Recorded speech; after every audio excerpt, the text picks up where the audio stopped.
is there is no doom and gloom about this. Remember I told you there are no victims here, right? We are women of power. Actually, one of my conferences that I hold is it's actually called Woman of Power. You're more than their mother. I've had a conference in Chicago and Dallas and things like that, so you all should look at attending, everybody here. But we talk about this very thing, and what we know, one thing that I gravitate into as I talk about that is, after we talk about all these things that you had going on and all these beliefs and these paradigms and these stereotypes and these unspoken rules that we have chosen to believe, I talk about how you can come out of that. And it's really just through a simple thought in your head and thinking it over and over and over again. And reminding yourself that at every moment, with everything you do, there are no exceptions. With everything you do, you are always at choice.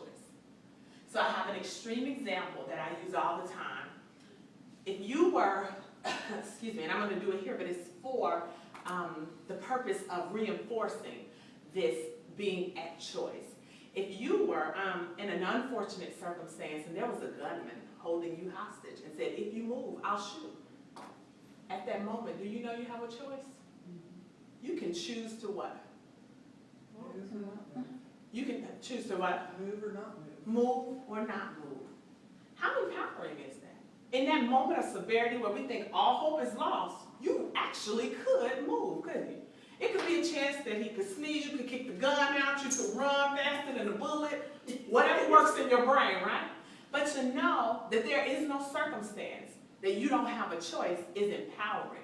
So that makes simple choices like choosing to love myself real easy, right? Real easy to wrap your brain around, right? Now you may not be able to do it quite yet, and that's okay, right? But it lets you know, if I can do that, what else could I do for me? Because that's not even really happening, right? That's a circumstance that I made up. But if this is really happening, if this is going on right now, and and I still have the same opportunity, which is just choice, I think I'm going to decide to choose something that makes me feel better about myself. Because what I've been doing isn't working, right? We're not where we want to be. 5 minutes? No. Oh. I was just going to make a comment and say that's our greatest power, is choice. Absolutely. You know, it's so funny, my husband asked me that question last night. He's like, what's your greatest power? And I'm like, well, influence this.